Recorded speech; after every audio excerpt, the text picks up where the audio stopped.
Good morning. Kirk County Commissioners Court is now in session. It is Monday, June the 28th, 2021, 9 o'clock in the morning. If you would, please rise for the prayer and pledge, which will be led by Commissioner Letts. Our Heavenly Father, I'd like to thank you for being a part of our lives and for help guiding us, and that your Spirit has helped really truly guide us in our daily lives to help us do what is right. I'd like to thank you for the recent rains you've blessed upon the lands, and we ask those to continue. We ask you to please guide this court in our deliberations today. I ask these things in Christ's name. Amen. Pledge allegiance to the flag of the United States of America and to the republic for which it stands, one nation, under God, indivisible, with liberty and justice for all. Please be seated. Welcome, everyone. We've got a busy day. We've got our regular Commissioners Court meeting, and then we have a budget workshop. And just letting everybody know, I've got a heavy juvenile docket at 1:30, so but I can't miss. So, but the first part of the meeting is always public input. This is where we invite the public to offer any input to the court that you would like to. We'd ask you to limit your remarks to 3 minutes if you want to do that. And if there's something you want to talk about that is on the agenda, we ask that you wait until that agenda item is called, rather than use the public input time. So public input is for things that are not on the agenda. So, is there anyone from the public that would like to offer input to the court? Mr. Mark Mosier, who's president of our airport board. Thank you, Judge, Commissioners. I come to you, I guess as a concerned citizen, also president of the airport board. It's been all over the media the last few days, and the reason I bring it up now, we can discuss it further in the budget workshop, that there's been a large change at the legislative level in funding that affected 5 communities, including ours and Fredericksburg's, and it had to do with a pullback on the previously budgeted funds for the budget year we're currently discussing. And that's $1.8 million to our airport, where we have a 10% match. So the message I'm getting now is to just stay put.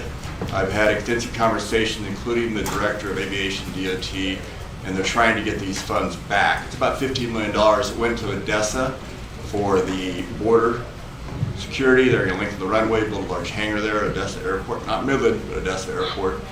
And anyway, my message now is don't change our budget, stay put, and we're working on it. The judge at Fredericksburg has already drafted letters, and we're going to be doing similar at the board level. So if you read anything about it, just know it's in process. We're hoping to get that back. Thank you. And for those of you that don't know, we have Commissioner Harris, who's under the weather, is available by speakerphone. So he is present with us and is in communication. Any other public input? Thank you. Then let's move on to Commissioner's comments. And we'll start with Precinct 1. Happy to get the rain. Good. Good amount of rain in Precinct 2, and an announcement effective July 23rd, I'm going to retire. And the reason I'm going to retire is because I'm selling my ranch, and I bought another house, and it's not in Precinct 2. So therefore, according to state law, I can no longer be county commissioner if this all goes through. So anyway, there'll be more details in a press release on that, but just give everybody a heads up. And the other thing is, in Precinct 2, a lot of chatter about new developments. Verde Creek Ranch, number 1, people are concerned about that. 5-acre lots, they want it to be 25-acre lots, okay? Some of the surrounding neighbors. In Center Point Village, a lot of chatter there about it's too dense a development, okay? And the biggest concern is water. And so, as everybody recalls, neither one of these things move forward unless they demonstrate, especially in Center Point Village, unless they demonstrate availability of water sufficient to supply those homes. So this will come forward, but anyway, just a lot of chatter and letters to the editor and ads and all that kind of stuff. And the thing is, we'll look at all those things and follow the law and go from there. So that's it. Precinct 3. I'll just follow up a little bit on your comments, Commissioner. One, sorry to see you leave. But second, on water availability studies are mandated by the water code. It's not something that's just arbitrary, is there water there? There are very strict rules in the water code as to what that means. So people that want to look at what that means, they're welcome to go to the water code. I can't remember the section right now, but that's where the language is. It was enacted by the legislature, and that governs what water availability actually is. Other than that, we've had a couple of rains, unexpected. Again, last night we had a shower. Temperatures are well below normal for this time of year, which is really nice. So everything looks good. That's it. Commissioner Harris, do you have anything you'd like to report on Precinct 4? I missed out on the showers last night, but we've been blessed so far, I think. One thing I want to mention is, for me anyway, it's hard to believe that this Sunday will be the 4th of July already. It seems like this year is zipping by. And I want to encourage people to enjoy their Independence Day and celebrate accordingly and wear your red, white, and blue. Good. Good. And speaking of that, one thing I would add, Comfort has a very large, for a small town, parade. A lot of people in Kerrville attend it. It's a lot of fun. It's a small town USA putting on the 4th of July. You'll have everything from fire trucks and people just walking and old tractors and cars and all kinds of stuff, bands and dancers. So it's a lot of fun. It goes down High Street. It is Saturday. I believe it's starting at 10. I'm not positive. Check on the time. It usually starts at 10 o'clock. Okay, countywide, the only thing that I would like to report is we've had a lot of talk about our public defender's office. We had our oversight board meeting last week, and all of our issues are resolved. They will be leasing the entire building at 550 Earl Garrett, both the top floor and the bottom floor, and that will be at market rates. That'll be somewhere in the neighborhood of almost $90,000 a year rent that we would pay Kerr County to house the PDO. And remind everybody that's 31 employees is the goal. I think currently they told us, I wrote it down, we have 24 right now in that public defender's office. And they have 4 more coming here within the next couple of months, which will take us up to 28. So the goal is 31. We're almost fully staffed. And remind everyone, this is 5 counties. It's Bandera, Medina, Kendall, Gillespie, and Kerr. And it's housed a half a block down here just to the north. So we're relieved to have all that in place. And it's working very well, except from the judicial side. Well, and yeah, just on that, the status report, they told us that they have 1,552 case assignments already. They have already disposed of 169 cases. It's truly incredible what they're doing, and it's going to save all counties a whole lot of money on indigent defense. And for those that don't remember, we have first year, we're finishing out our first year grant, which is an 80-20 match. The state of Texas actually gave us $2.5 million for the 5 counties to do this. First time the state's ever helped us on indigent defense.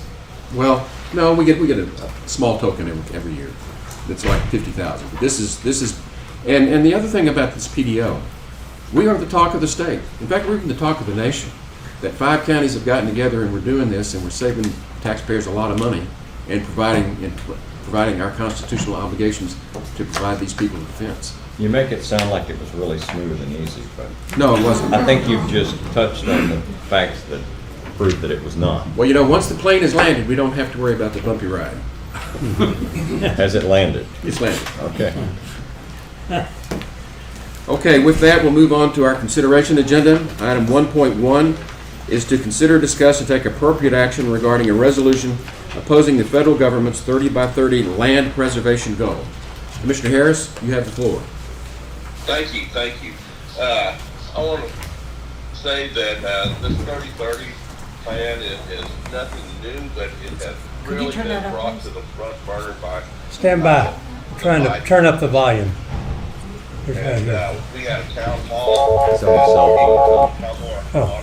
couple weeks ago.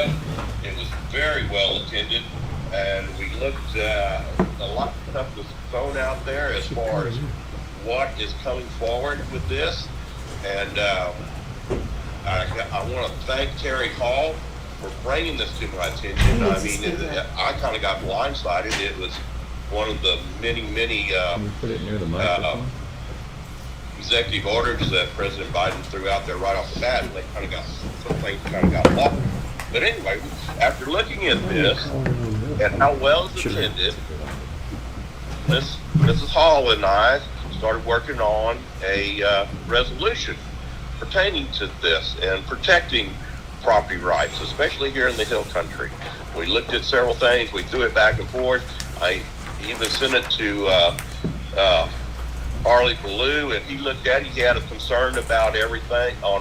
He had a concern about one item. We addressed that, and now I think the resolution that we come up with really fits us to a T, fits Kerr County. I think it fits much of Texas, and so with that, I'm going to turn it over. I probably have some people coming in to talk about it. I have had nothing but positive feedback on this, and so I'm excited to present it. And I asked Mrs. Hall if she would read it for us today, and I guess she's there. I hope so. She is. She is. And so I'm going to turn it over to some other people and let them talk. Commissioner Harris, Mr. Letts, I met with Ms. Hall briefly before the meeting, and I did have two minor modifications to the resolution. And I think she was agreeable with both of them. On the last whereas, add some wording so it will read, placing private lands into permanent conservation status without the private property owner's consent will cause dramatic and irreversible harm to economies in many states, including Texas. Adding the language without the private property owner's consent. And the reason for that is there are conservation easements that have various forms. Some people choose to do them, not many, but that is that. And then on the other, on item 2, under the now therefore be it resolved, the first line would read, the county further opposes designation of federal lands in Kerr County as wilderness.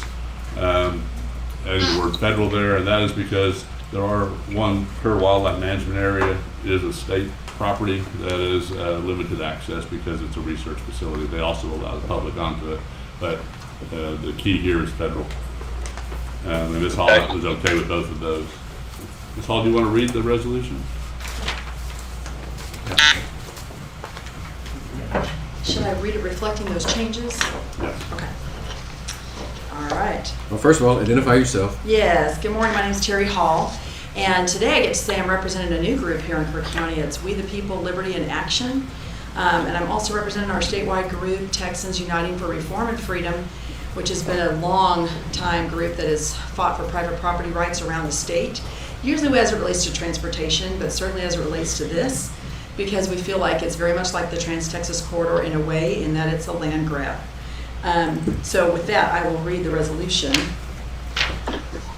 Whereas Kerr County is a legal and political subdivision of the state of Texas for which the county commissioners is authorized to act, and whereas Kerr County contains approximately about 708,506 acres of land situated in central Texas, and whereas the well-being, health, safety, welfare, economic condition, and culture of the county, its businesses, and its citizens depend on private land ownership and the use of these resources, and whereas many of Kerr County's businesses and its citizens are involved in or otherwise depend on industries that utilize private lands and their resources, including farming, ranching, exotic wildlife production, hunting, youth camps, and other outdoor recreation.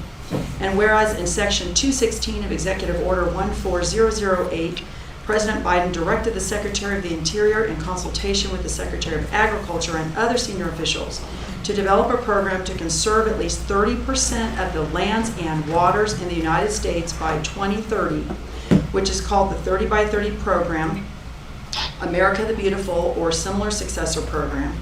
And whereas under the 30 by 30 program, some 680 million acres of our nation's lands would be set aside and permanently preserved in its natural state, preventing the productive use of these lands and their resources. And whereas there is no constitutional or statutory authority for the President, the Department of Interior, the Department of Agriculture, or any other federal agency to set aside and permanently preserve 30% of all land and water in the United States, and no such authority is referenced in Executive Order 14008. And whereas placing private lands into permanent conservation status without private property owners' consent will cause dramatic and irreversible harm to the economies of many states, including Texas, and in particular rural counties such as Kerr County, whose citizens depend on private lands for their livelihoods. And now therefore be it resolved by the Kerr County Commissioners of Kerr County, Texas, that the county opposes the 30 by 30 program, including its objective of permanently preserving 30% of the nation's lands in its natural state by 2030, or similar program that will set aside and prevent the productive use of millions of acres of our lands. 2, the county further opposes the designation of federal lands in Kerr County as wilderness study areas, wildlife preserves, open space, or other conservation land, thereby restricting public access to such lands and preventing the development and productive use of the resources on or within such lands. 3, the county supports the continued private ownership of land in the county, recognizing the nation's need for domestic resources of minerals, energy, timber, food, and fiber. 4, the county recognizes and supports the state of Texas water rights system, appropriation or rule of capture, and other state laws and programs governing water rights and water use, and opposes any federal designation of waters and water courses within the county that would impair or restrict water diversions and uses authorized under Texas law. 5, the county also maintains that any land or other rights that are required to fulfill the 30 by 30 program's objectives should be acquired only from willing landowners for the payment of full and fair market value for all rights and interests acquired, and not through regulatory compulsion.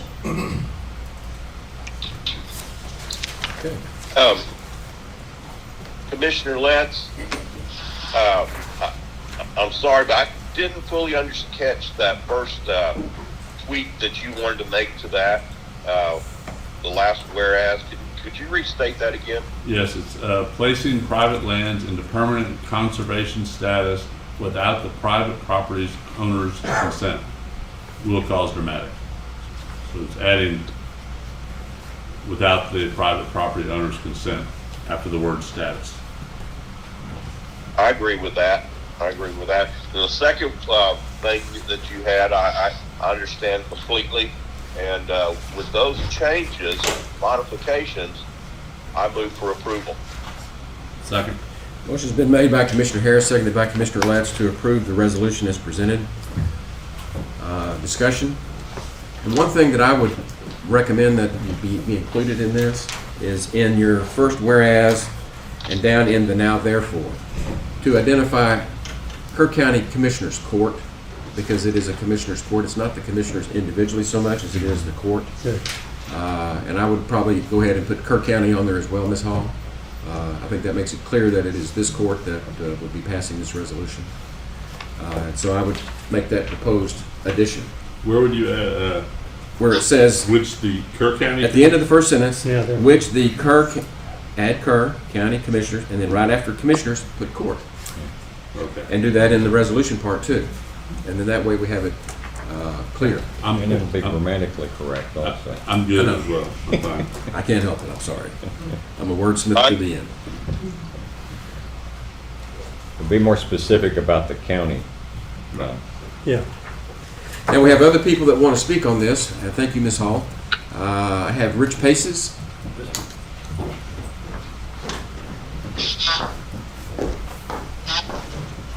If you would identify yourself and where you live in the county. Yes, sir. My name is Rich Paces. I'm a resident of the Center Point. Okay. Federal conservation mandates have no constitutional basis and have the potential to devastate the Texas economy. Federal 30% conservation goal would interfere with the state's constitutional and traditional power over land and water uses. This is federal overreach, and we must oppose it and protect our county's land and water for the people of our county. Conservation easements have been identified by the Biden administration as a primary tool that will be used to place more private land under the 30 by 30 federal initiative. The administration has stated that 12% of America's lands are currently permanently protected and identify areas such as wilderness, national parks, and conservation easements in perpetuity on private lands as classifications within this category. All conservation and preservation easements should receive a special use permit from the county, which can be denied if they conflict with the county's plan. It is critical that Kerr County exercise this authority to protect the tax base and prevent further encroachment of federal ties that can impair our usage plans. I therefore ask the Commissioners Court to pass a resolution to protect our county from this outright stealing of private property by the federal government and prohibit county agencies from using discretionary funds or staff support for projects involving perpetual conservation easements. Thank you. Thank you, Mr. Priest. The next person I have that's requested to speak is Ronald Campbell.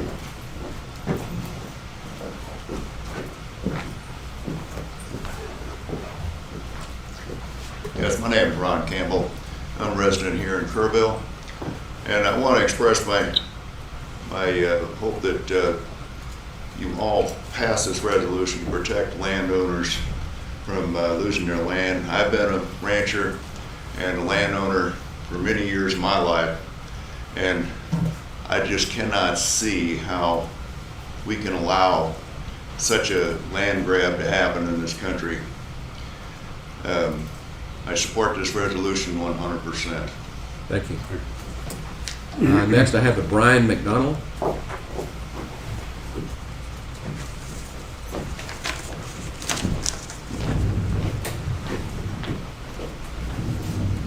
Yes, hello. My name is Brian McDowell. I apologize. That's fine, sir. I live here in Kerrville, and I'm in support of the resolution. I don't believe that we should have any federal interference in Texas, in our county, especially when it comes to our water and our land. Let us as citizens and landowners or whatever go ahead and govern all that. So I just wanted to say that I'm in support of the resolution. I thank you. Thank you. And I apologize, Mr. McDowell. Any other comments or discussion? The only thing that I would add is, and I think you can probably get a unanimous support of this resolution, but there's really nothing we can do at this point other than voice our opinions. And that's, I think, what this resolution is intended to do. And as a corp, I encourage us to stand together and express our opinion that this is something that we do not want to see happen, but we understand Washington is going to make the decision, not us. But here we are. So with that, I'll ask for a Judge, vote. let me say something real quick. Sure. I agree with you, but I also think that we can give our legislators courage to stand up when they see us standing up like this, as well as other counties. And I think this can kind of have a mushroom effect. And like I said, give our legislators some courage to stand up and protect us. So that's what it's all about, I think. That's all I got. Any other discussion? Those in favor, raise your hand or say aye. Aye. Aye. Unanimous, 5-0. Thank you. And then we'll incorporate the changes. We'll incorporate those little minor revisions and have it signed and posted. So. Next item on the agenda. Let's see. I'm looking for my IT. He's up the hallway. We have a visitor. Bruce, are you out there? Yes, sir.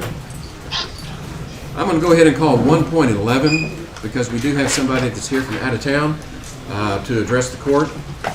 And I understand that you have exigent circumstances that you need to return as soon as possible. Yes, thank you.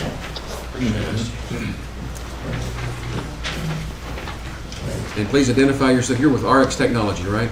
Yeah, Paul Elliott with RX Technology. And they are the county's IT consultants. Or security.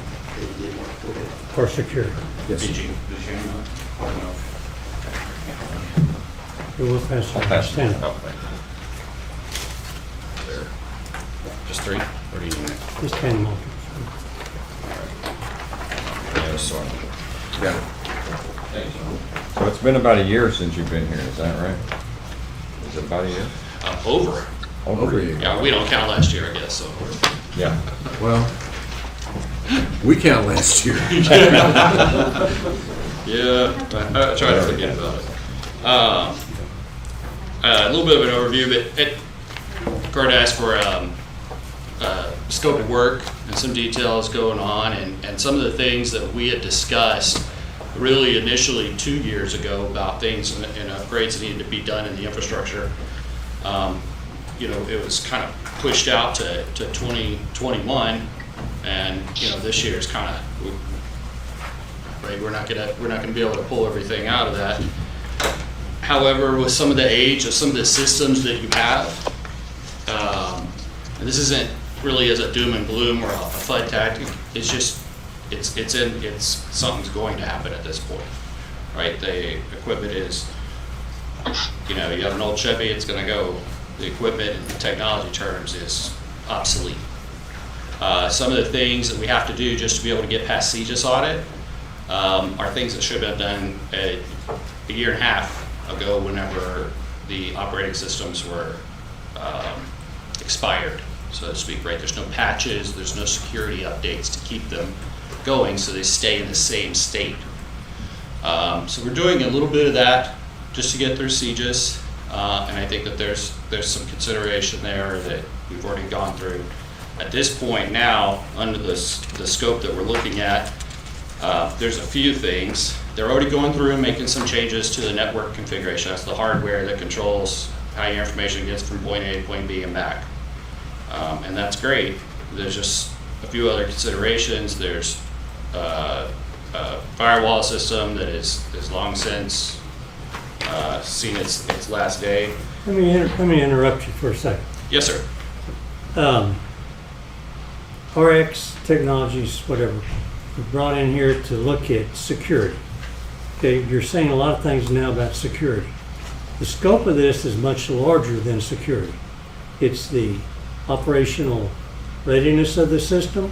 It's how it integrates, how it talks to one another, how it interfaces with other systems outside, how it interfaces with the cloud. So I would think it'd be beneficial if you give me, or the rest of the court, a little bit of information about your company's expertise in a broad scope of things, not just security. That's great. I appreciate that. So we're really a two-pronged organization. One is doing IT systems and management for organizations, and the other side is we do surveillance and access control, so construction type. But our breadth of knowledge is both physical and technologically IT systems. I'm talking about the total architecture, not the subsets called security. I'm talking about the architecture of the entire system. What's your expertise there? Well, that's really what we focus on, right? It's not just the individual subsets. We're looking at the entire thing. So from where the information comes into the building, what happens inside of the building, who has access to what systems, how that gets pushed back out, what liabilities do you have in place. So in a sense, to us it's the same thing, because we're always going to say, here's where you need to be. And then sometimes budgetary conditions say, well, this is where we can be. And then we try to get to as healthy of a state with that. But we don't particularly say, hey, we're just looking at reactionary causes, right? We're more preventative maintenance. So we're looking at making sure that all of the technology that's in use is solidified up front, rather than having to deal with a problem on back end, because it's much more expensive. What you were explaining is obsolete machinery and software puts us at risk. Yes. And so the county is at some risk right now. although we have secure servers, and the information we need to have secure is secure. What we're trying to do is get to the point where we can use the cloud for the non-essential stuff, for the stuff that doesn't need to be secured by the county and protected. In other words, public access kind of stuff, so that some stuff can be stored in the cloud and accessed by a vendor or someone else, whereas we keep county records and those other things secure, which you guys have been helping us do. Yes, yes. So we're wanting to get to that point. Yeah, and then the stuff that houses that data, you know, it's an old Ford. Yeah. Right? It's running, you know, it gets me point A, point B, but it's 2 years past the point where we should have done some maintenance on it. So there's like this, we're just waiting for something to happen. And I think long term it's gonna be more expensive for that recovery because the amount of time and the amount of data, right? You have a ton of historical records and everything else that people need access to. SQL servers are just giant databases that are serving this out, and they're running on, you know, equipment that's well past its prime. And it could be anything on there, just one little chip on a board, right? It's nothing, there's no warranty, you can't find that board to replace it. So you'd be doing this kind of backtracking to recover information. Well, we're in budget considerations now, that's why we're here and talking about this. Yeah. We need Yeah, to for bite sure. the bullet.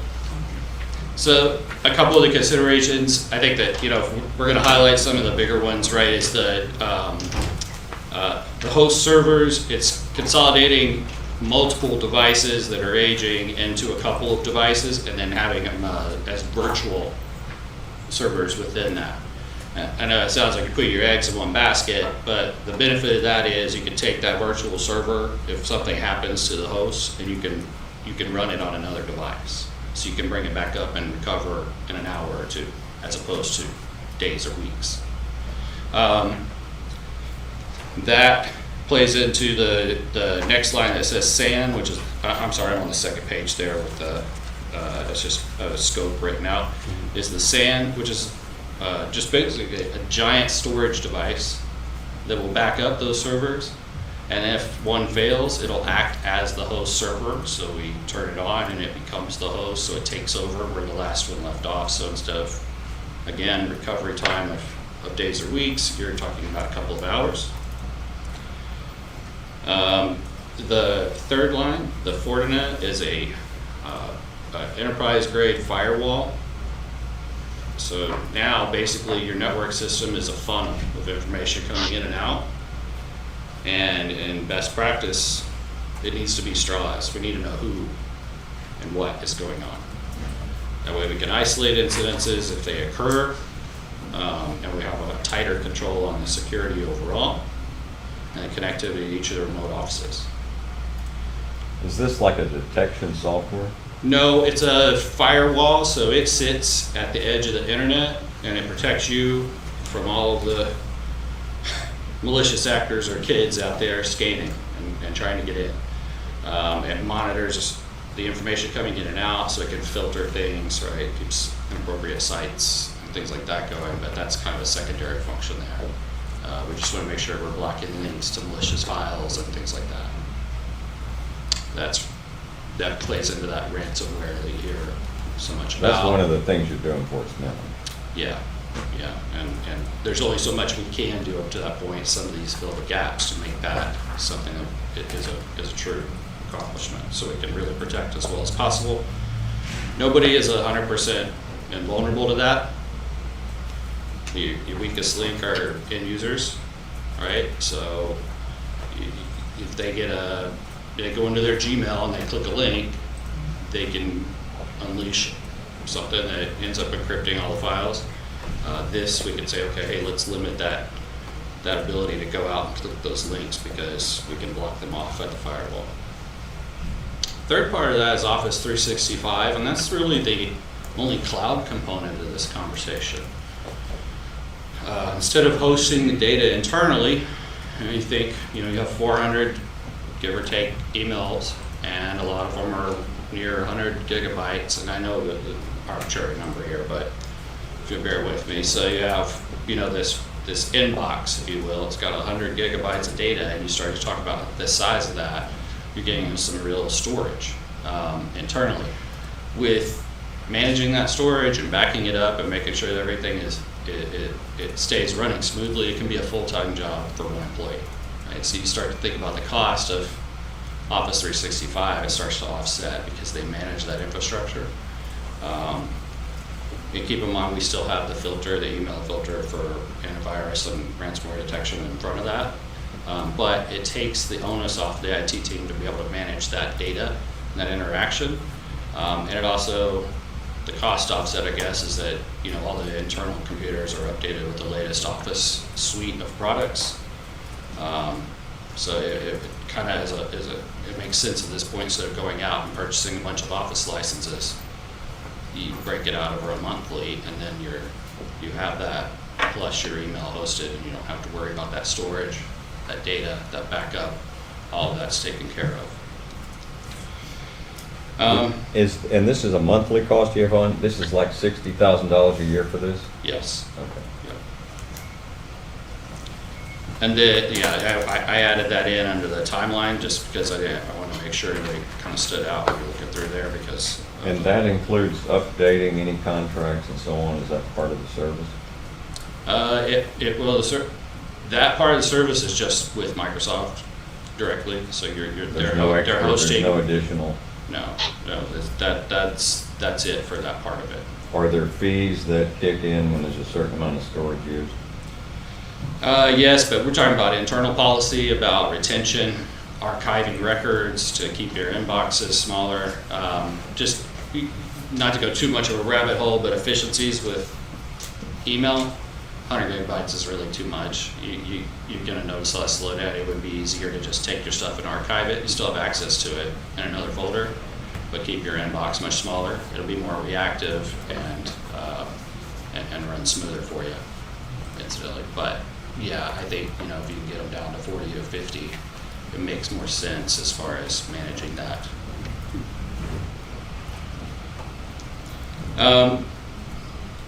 And a little bit, there was just the additional for that, which is migrating, because you don't want to lose any of your emails, right? So we're talking about taking that data and then moving it over, and working with Bruce and his team to make sure that that all gets transferred over. It'll be seamless.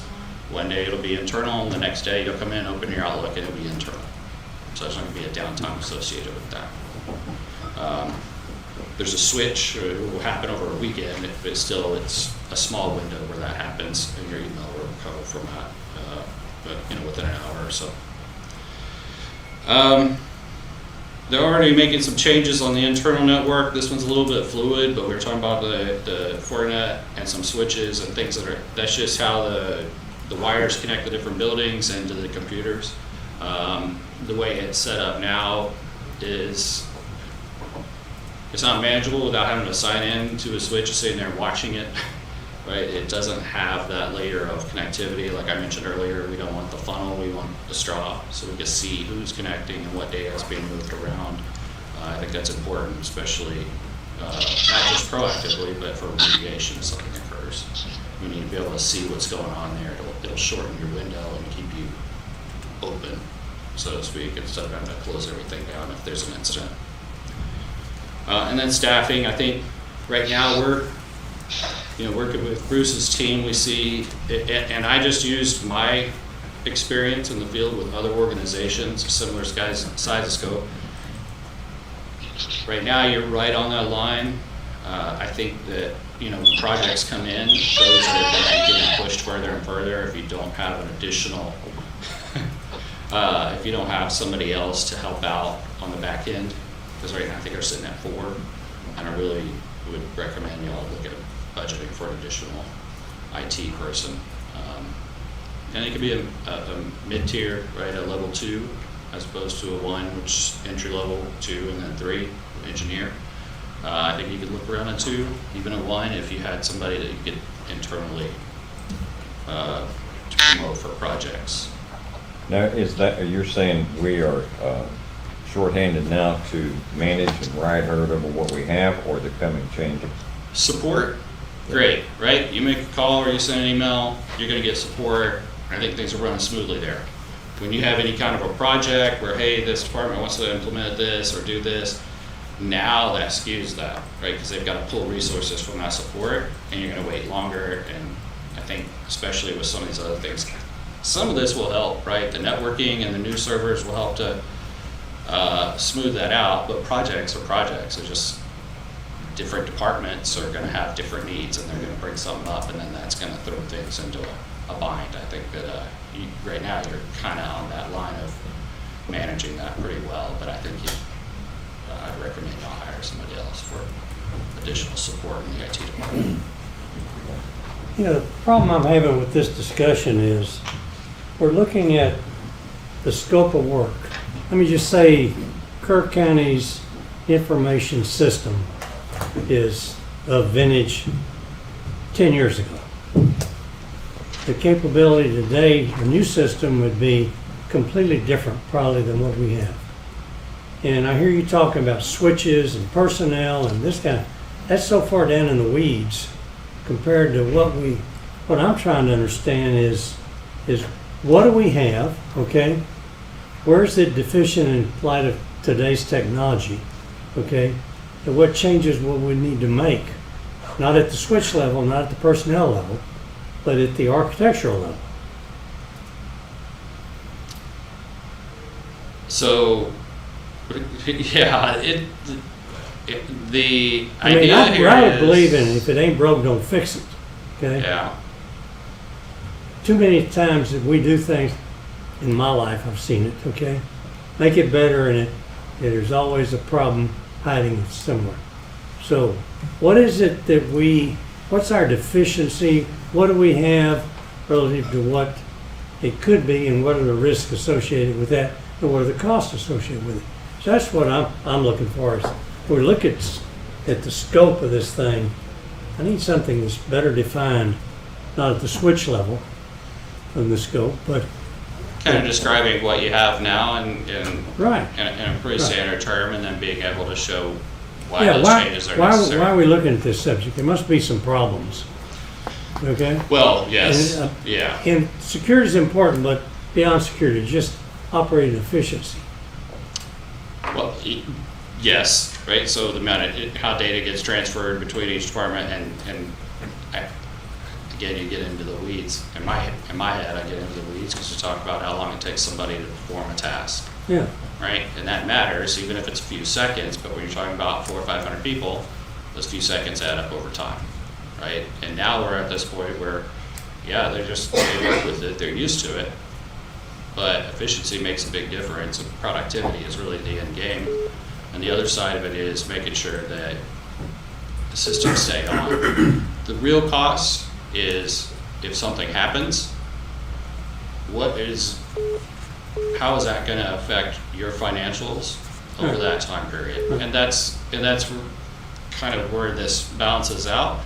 The aging stuff is just kind of like a call to, hey, we really have to do something. Mm-hmm. The rest of it is, how can we get a better efficiency out of it, right? And get up to CGIS and NIST standards you need to be on. But balance that out in a realistic way where I'm not just saying, hey, let's just wipe out the whole network and reinstall new stuff. That's not really where we're going. We're keeping a lot of the same servers. We're just going to make them into a virtual mobile kind of idea so that if something does happen, we don't anticipate it does, right? We have a new server, but if something happens to that server, we can turn around and spin it up somewhere else so that you don't have that downtime that costs the county a week or two of time. So, yeah, I can definitely draft it out. This is a little more preliminary because there's some changes. It's been a little fluid, but we're looking at the big picture of what the idea is. And I can definitely outline it with, here's what you have in place now. You know, you have all these individual servers where things are connecting. You have switches that aren't efficiently being able to transfer data between places. That's what I'd like to So see. they spend time spinning around trying to find it. Creates more traffic, which creates more problems on the network, right? So those are those things that escalate. The two things a couple things, and I think you've addressed some of these. But one of the issues that I haven't heard you is our phone system. and I don't know if that's part of your review or not, but I understand, I think right now we have an internet-based system, Yeah. and there's, but it's also a very old system. I mean, it's at least, well, it was put in when we renovated the courthouse. It was one of the first of these Yeah, of its time. so anyway, I think that needs to be looked at because it doesn't work real well for a lot of people right now. That's one thing. And to your point, we are reviewing that. It's just for the size of the scope of that, we want to make sure that we're doing our due diligence like we did on the rest, so we're still going through that. And I agree, there's probably some cost savings to be made there. Okay. For that. The other thing, when you talked about, the emails being moved to a cloud base. There are some departments that are required to use cloud-based because of their working with state agencies or other agencies or other counties or something like that.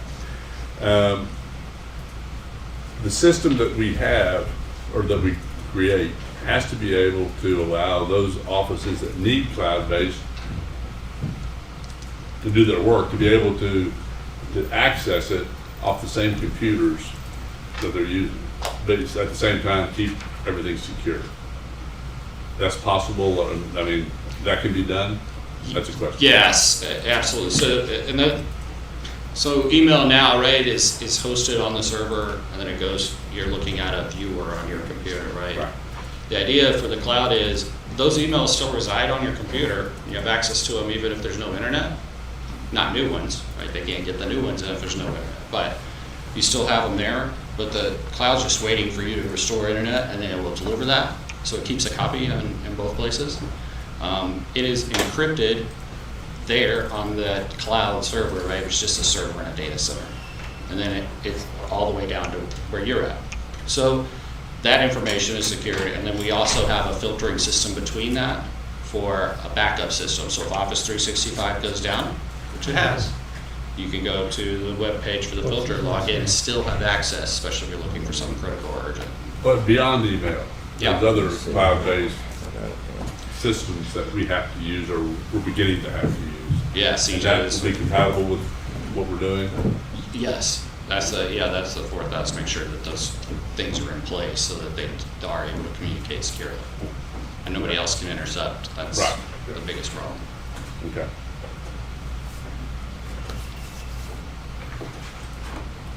I mean, everyone knows I don't know a whole lot about this stuff, Well, but I that's think not, it's very helpful. This looks good to me. well, that's my trouble. I don't think any of us up here know that much about it. And we're looking at a scope of having a contract for somebody to look at the total thing. I'm having a hard time reading what you're saying here. Here's the scope of work. Okay? Yeah. It ought to be, like I keep going back to the architectural level, okay? Here's the scope of what we would propose to do for Kirk County's information system and looking at it, Agreed. okay? I'm not arguing with this, I just don't have the feeling that this covers the full spectrum. Okay. You're absolutely right. And so you're just trying to distill it down, but I'm perfectly capable of writing that out. But really, we have that information. Just, now that I know how you want to structure it, I can put it in there for you. Okay. Kind of one-to-one. Here's what you have now. Right? Sure. Here's some limitations. Here's what Right, we're planning. right. Here's the results. Precisely. Here's your additional benefits that are Right. not the intention, but will occur from this change. Right. Here's the cost. Yeah. And then Here's the cost, yeah. how much of the upgrade has to happen in order to change the uses now? So that for example, we have 48 servers now in the county. Will we have fewer servers after this is over with because some of them will be off-site? Yes, you'll definitely have fewer physical servers, right? So it's easier to maintain and or recover, right? Because you don't have to And worry it's not about our headache. so many vehicles that break down. You Right. you have two different points to be able to with redundancy of those. So you've got backup on that. So the answer to this question may make part of the point. Some of those servers that are in use now, when they're taken out of use, what's going to happen to them? They'll be thrown away, aren't they? Yeah, they're Because gonna they're obsolete. shred the hard drives and get rid of mine. There's no marketer. So that's what we're talking about, is making it more efficient. This conversation started because we want to make sure that non-critical information is stored someplace off-site, that critical information in the county is stored here in our possession and protected by our very own server. It's as simple as that. That's what we're trying to get to. That ought to be the lead into the scope. Right. And the thing is that, as an example, we have like 130 laptops in the county. You couldn't get those during the virus epidemic. So we're behind in part. We're still catching up because of that. You just couldn't buy them. Everybody was doing work from home. So we got behind on that. We went into last fiscal year knowing we had to upgrade them all and that we didn't have enough and that some of them were obsolete, our laptops. And people were scrambling around here trying to get a new laptop. That problem isn't entirely over. Right. Yeah. Excuse me, I forgot your name. Can you run? Paul Elliott. Elliott, okay. Mr. Elliott, I have to confess that this sounds like Sanskrit to me. I do not understand technology that well, and I think this is probably a better topic for a workshop, just to get together and be able to get down into the weeds, so to speak, so we understand what you're really talking about here. But basically what we're dealing with here is the county has a need to upgrade its IT architecture, as you put it. Okay. And that includes a number of different things that we probably need to discuss in a little bit greater detail. And I think we've kind of got you on the spot. And we're in a regular Commissioners Court meeting. We've got all kinds of business to transact today. And I know you have distractions back home that I want to be respectful of. Thank you. And so what I propose is that we go ahead and kind of stop where we are. We've got your report. I think it's handy. I think you know that I'm not telling you I understand everything that's on here, but it gets me in the ballpark. And why don't we reschedule for a workshop so that we can actually roll our sleeves up and get down to business and understand how we're going to upgrade our system. Absolutely, If you're- I agree. if you're okay with that. Save all these people from having to listen to that. Yeah, well, I think they understand about as much as I do. So. It's okay. But I would ask you to do this, Paul, is that you get with Bruce and so that you can articulate real clearly what the difference is going to be for us with the need we just expressed. That we want to store some things so that it's accessible to vendors. That's not critical information to the county. The rest of it we house here. And then as far as what equipment has to be replaced, that kind of stuff, that's just a list of stuff. But how do we execute on what the central issue is? How does that happen? Yeah. At the desktop, you give me a description, I'm saving something, I send it that way or I send it this way. Is the operator responsible? Is there a fail-safe? That kind of stuff is what we need to know. Okay. You Yeah, can I do think that. plays That'll into help. what Mr. Moses We was appreciate asking your for. effort. Yeah. We really do, and we're pointed in the right direction, but I don't think we're going to be able to get there today. I agree. So, Yeah. with that, what I'm going to invite us to do is to come back on a workshop and be able to roll our sleeves up. Excellent. Thank you very much. Thank you. Appreciate it. Thank you, thank you.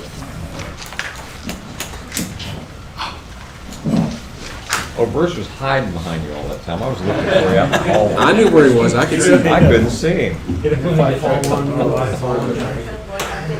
Okay, moving on with county business. Let's go to item 1.2, which is to consider, discuss, and take appropriate action to approve the subscription agreement and agreement addendum with LexisNexis for the Hill Country Regional Public Defender's Office.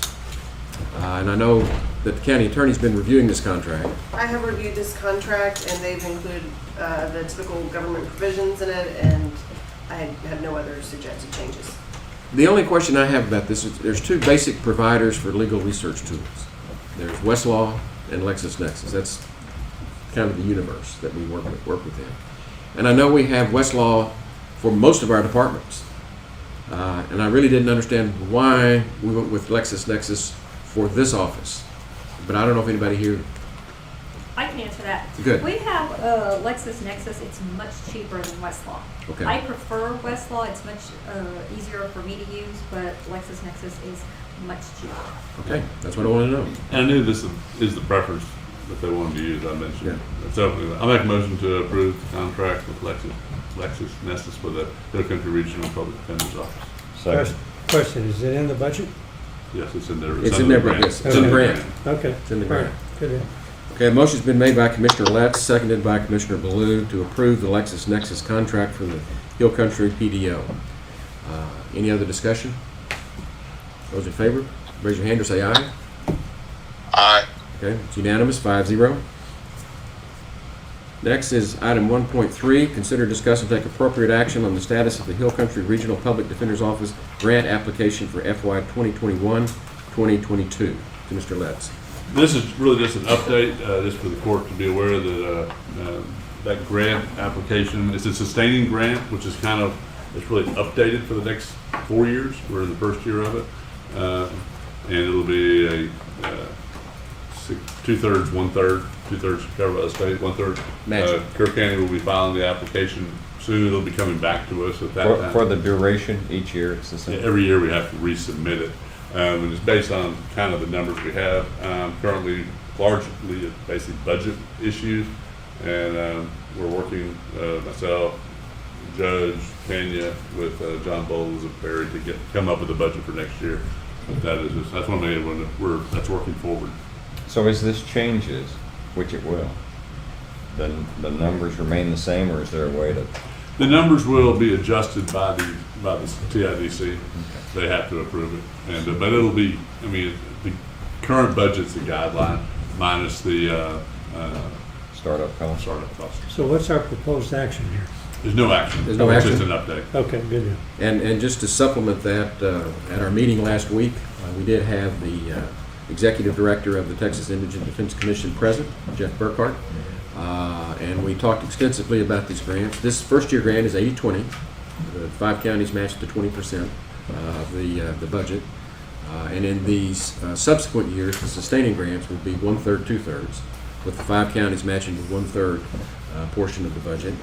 And we tried to pin him down because the report that we have from them right now has it down for 4 years.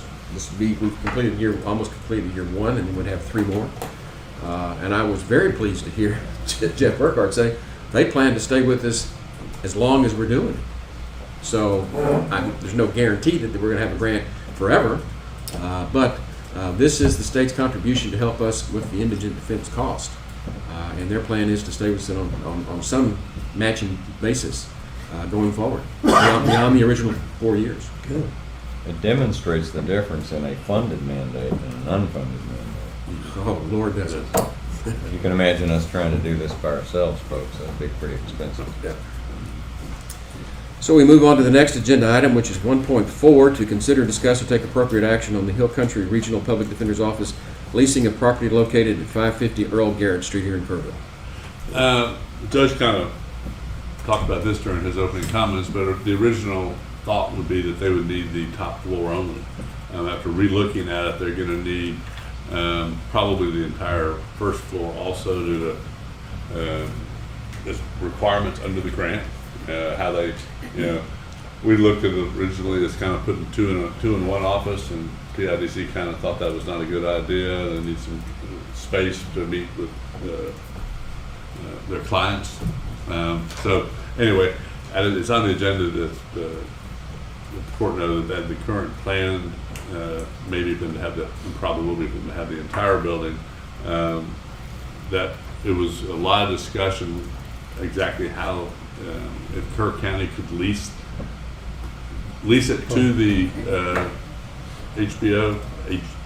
It's it. The other one's PD station. to the PDO, and then kind of recoup it back, basically lease the apartment to ourselves.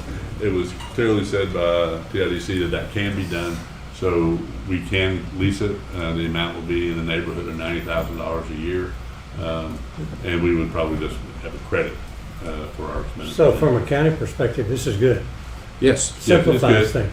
It's good, but it may impact a little bit of some of the other issues that we're looking about for a bond issue on space. Because we had thought about moving some offices over there also. That won't be possible. But the building next door. Yeah. No, we're doing that. Well, that would that's the happen. tax office. And that's going to change. So that will free up space here, but it will have some impact on how we rearrange office space. Okay. And remember, that's the unfunded mandate, because we have to have a 12-person jury room for a county court of law, which moves into the tax office, which means we have to move the tax office, and it's like, just dominoes. So we're moving the tax office out in order to be able to provide for the unfunded mandate that the state requires us to have, a 12-person jury in county court of law now. And the oversight committee at last Thursday directed, I don't know who they directed, it was you, me, others, to work on the lease. Okay. Someone's working on the And lease. some of the particulars. The building has, there's gross square footage and net square footage.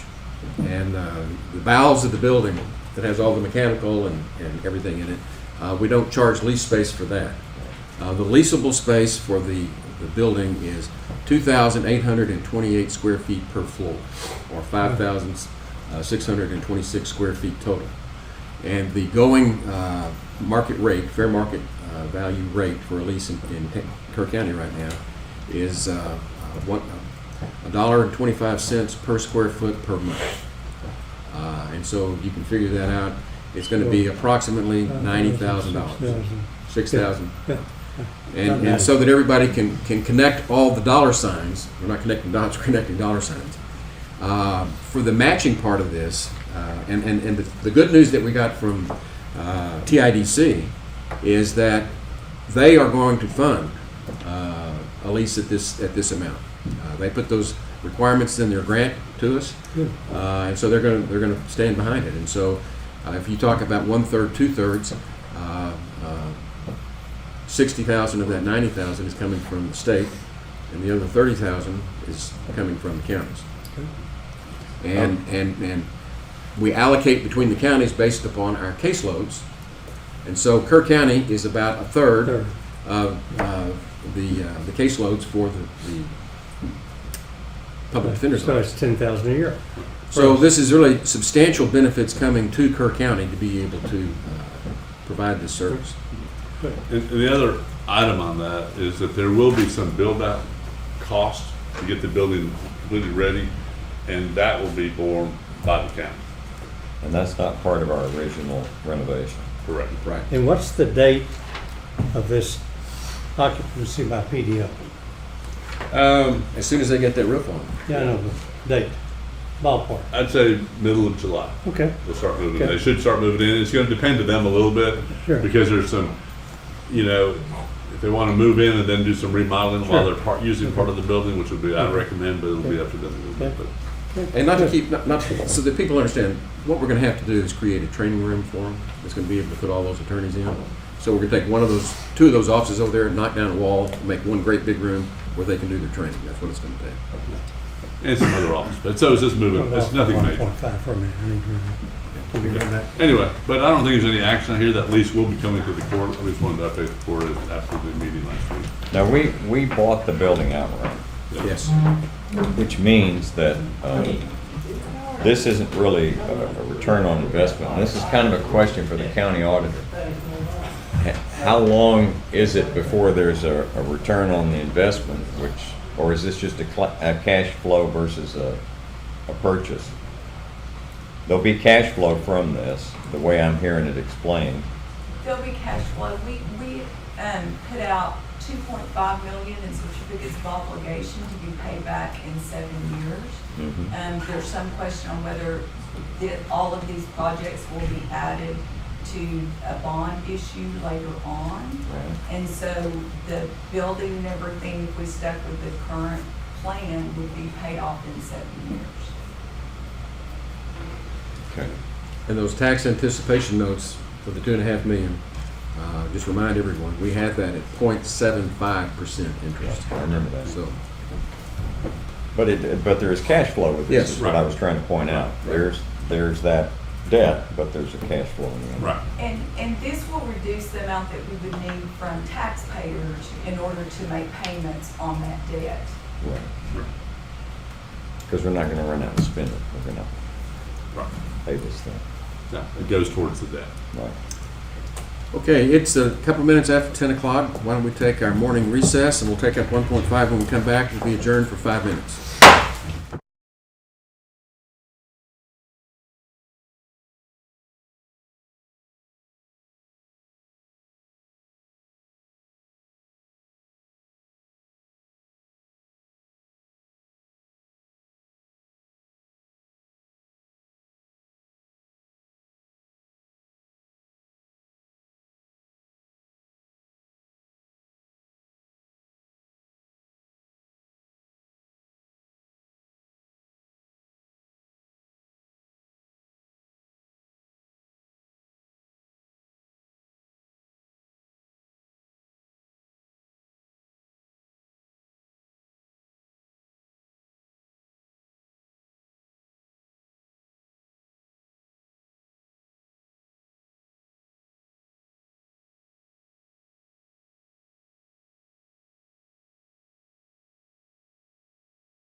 Let's come back to order. I apologize. We have to take the timed items at 10 o'clock before we come back to 1.5. So for those of you that are here for anything from 1.5 to 1.10, just be patient with us. The first item on our 10 o'clock docket is item 1.12. Consider, discuss, and take appropriate action for the Commissioners Court approval to seal coat the parking lot area at the Divide School located at 121 Divide School Road in Mountain Home, Texas. Kelly Hoffman. Good morning. Mr. Bill Bacon contacted Commissioner Harris regarding the possibility of the Road and Bridge Department to seal coat the parking lot / driveway area at the Divide School off State Highway 41. The Road and Bridge Department would do the work and the Divide School would be responsible for paying for all materials. I did a breakdown of the materials and that would total $6,507.47. We already maintain the Divide School Road, and that road is on this year's seal coat, so we will be in that area. Our equipment will be there. Really, it won't be a better time to do it than. Sounds like a win-win to me. Yes. And so at this time, I ask the Commissioners Court for their approval for the Road and Bridge Department to seal coat approximately 32,200 square feet of parking and driveway areas at the Divide School located at 121 Divide School Road Northwest, and request that the Divide School pay $6,507.47 for the listed materials, and this is in precinct 4. I move for Question, approval. can we do that? Can we do that? I mean, it's like we can't do it on private property. I realize this isn't private property, so I'm really asking the county attorney this. Are we setting a precedent here? Because we have a lot of school districts that probably would want us to do the same thing for them, and probably some other entities like school districts, not-for-profits, or whatever. Can we do that? I think that we can do it. I think that We've it's been done- done before. We've done VFDs, I know. We can do governmental entities. We can't do Governmental, private. okay, We've so done that it, yeah, we've that done- answers my question. If it's a governmental entity, we can do it. And we've done it for KISD. We did their parking lot once. We worked Okay. on the road. Okay. They Okay, you answered my question. Good deal. Thank So you. they're paying for materials and we're providing the machinery and the manpower. Okay. Yes, sir. Commissioner Harris made a motion, and I'll second. Motion been made by Commissioner Harris, seconded by Commissioner Letts, to approve paving the Divide School parking lot. Any other discussion? Those in favor, say aye or raise your hand. Aye. Unanimous, 5-0. Thank you.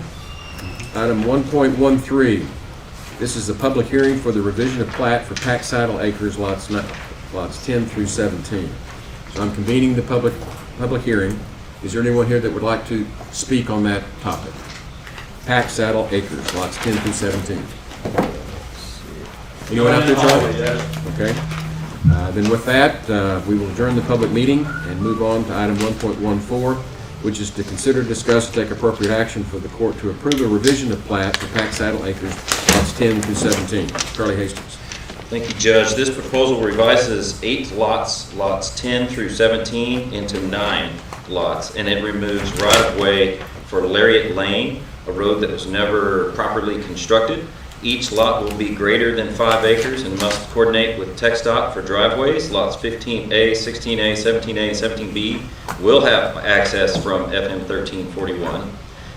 Lots 10A, 11A, 12A, and 13A and 14A will have access from Windmill Road and Green Oak Drive. Those driveway permits are coordinated through the county. Although Lot 14A has dual frontage on both FM 1341 and Windmill Road, we have a special note, number 9, on the plat that prohibits access from FM 1341. No sense in having 2 driveways, especially if you're right at the intersection of the highway and a road. You don't want any driveways in that vicinity. So they'll be able to safely come off of Windmill Road. They'll thank us for that later. These lots are located in Kerrville's ETJ, and they will be platted simultaneously through both the city and the city of Kerrville and Kirk County. The county engineer requests the court approve a revision of plat for Pack Saddle Acres, lots 10 through 17, volume 3, page 55, precinct 3. I move for approval. Second. Motion's been made by Commissioner Letts, seconded by Commissioner Moser, to approve the revision of plat for Pack Saddle Acres lots 10 through 17. Any discussion? Those in favor, raise your hand and say aye. Aye. Unanimous, 5-0. Next is another public hearing, and this is a public hearing, this item 1.15, for a revision of plat for RH Ranch Lot 8. I convene the public meeting. Is anyone here that would like to speak on behalf of this topic?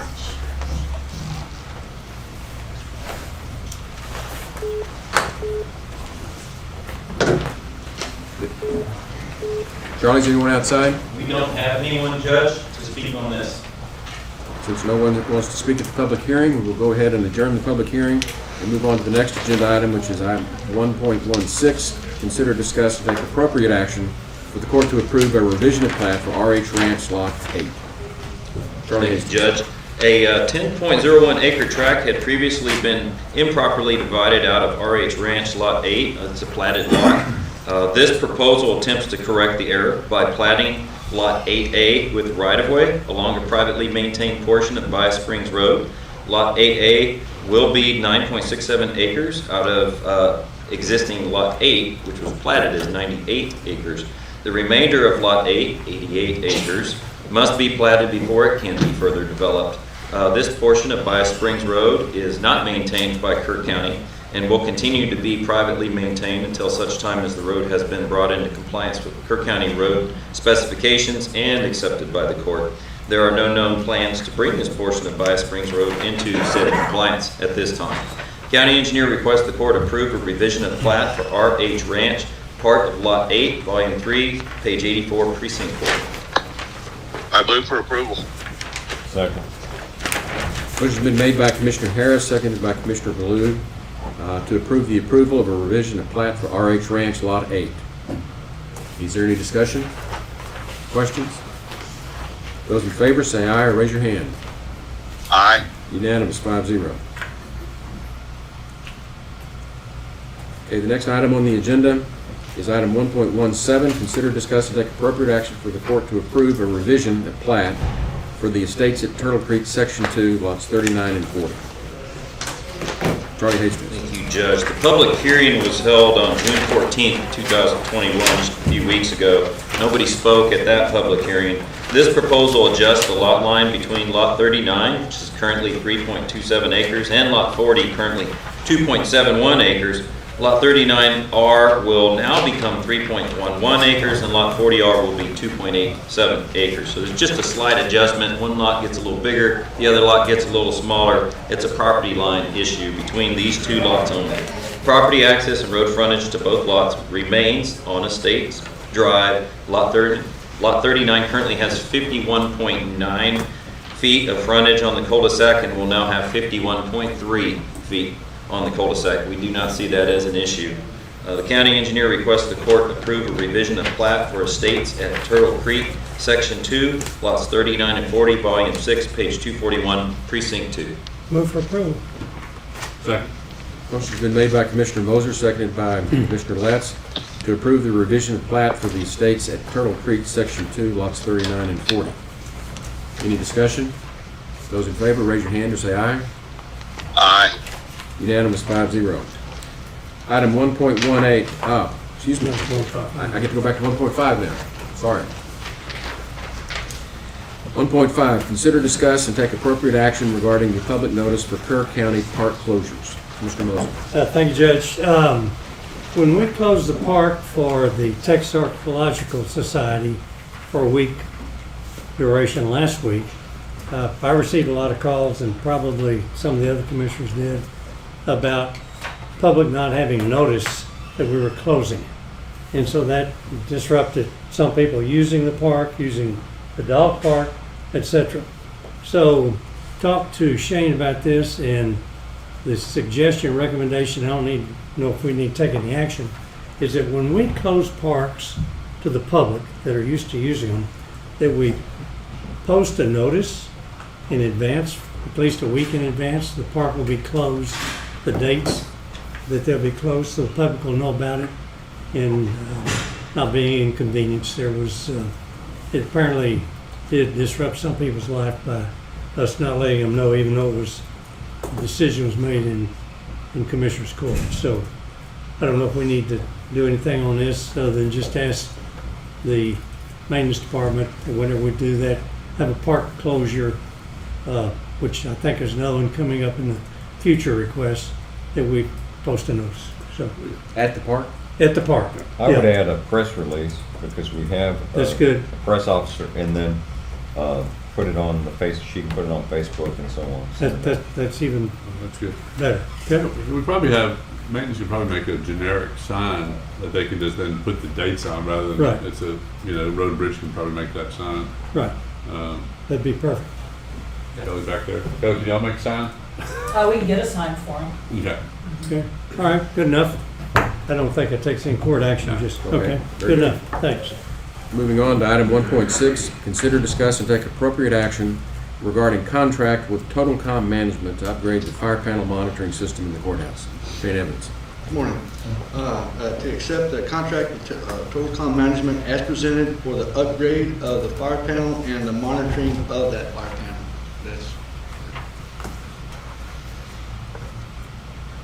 Is that in the budget? Yes, sir. County attorneys? I've reviewed it and made changes that they've included. Okay. I'll go for approval. Second. Motion's been made by Commissioner Letts and seconded by Commissioner Moser to approve the contract that is within the budget for Total Com Management to upgrade the fire paneling monitoring system here at the courthouse. Any discussion? Those in favor, raise your hand or say aye. Aye. Unanimous, 5-0. We've got the sheriff up for the next several. Item 1.7, consider, discuss, and take appropriate action to approve a $500 donation from Direct Fluids LLC for the Sheriff's Special Response Team Fund. Sheriff Lathrop.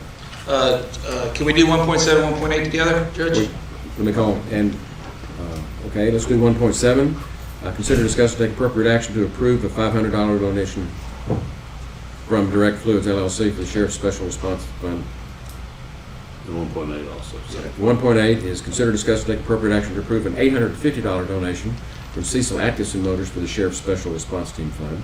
And 1.9 is to consider, discuss, and take appropriate action to approve a $25 donation from a citizen for the Sheriff's Equipment Fund.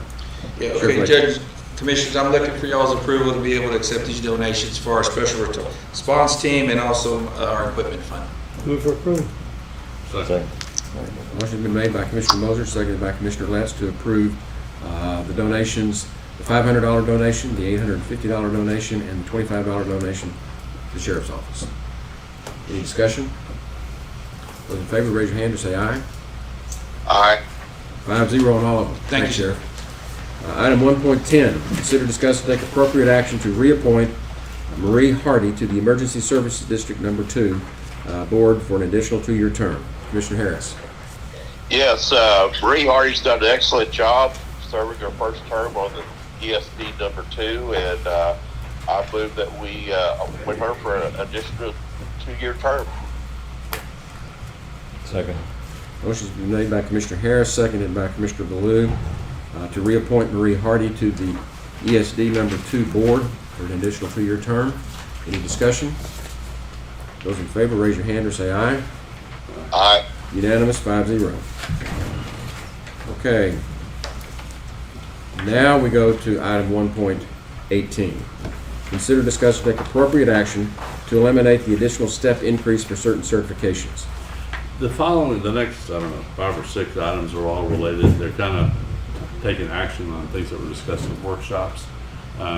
This first one is to, there are... You want me to go ahead and call all of them? No, I think there are, so we need to do a separate court order for each one. Okay. That is to, there weren't a whole lot of departments that had certification, but we were getting more and more cases, and the recommendation is for elected officials or department heads to incorporate these, the need for the certifications into their job descriptions, and that they, so that the employees would get it. This largely impacts the sheriff's department, where that used to be when they were a master police officer, they got an increase in other ones. But this way, he is, I think, going to adjust his job descriptions that will incorporate basically an increase when they get certifications. And the same thing happens in Road and Bridge, there was a certification for pesticide license, and that's just being incorporated into, not everyone out there needs it, but those that do, incorporate it into their job description. And veteran service officer. It's got a certification. Right. So this would, court order would eliminate all of those certifications, and then job descriptions would need to be adjusted accordingly. Okay. That's a motion? And that's a motion. Second. Okay, motion's been made by Commissioner Letts, seconded by Commissioner Moser, to eliminate any additional step increase from certifications for Sheriff's Office, Road and Bridge, and Veteran Services. Correct? Any other discussion? Those in favor, raise your hand and say aye. Aye. Unanimous, 5-0. Item 1.19. Consider, discuss, and take appropriate action to eliminate car allowance for all offices. This is one, I believe, I could be wrong, most departments got rid of car allowances a while back, but some didn't. I know the 216th DA is one that has it, and our current does have a car allowance listed. The current policy is that any travel outside of Kerr County is reimbursable. Any travel within Kerr County is not reimbursable. It should be built into their budgets as mileage reimbursement. This is just a way to get everything consistent across the board. So I'll make a motion to eliminate all car allowances, and all county departments will follow Kerr County policy.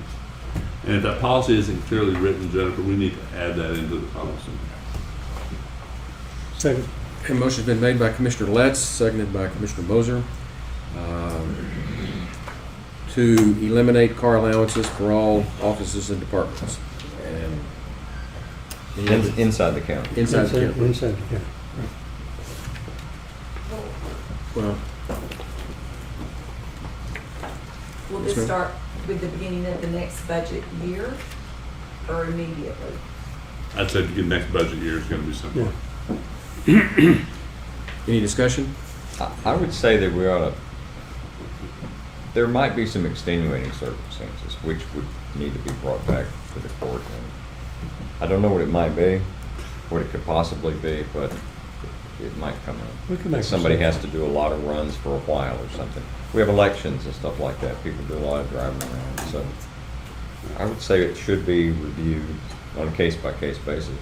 Well, anything can come back to the court. Always. All we've got on the agenda is the car allowance. I know. And we heard from Judge Ragsdale at the last workshop about some discrepancies that we might ought to want to consider with regard to what we do in county.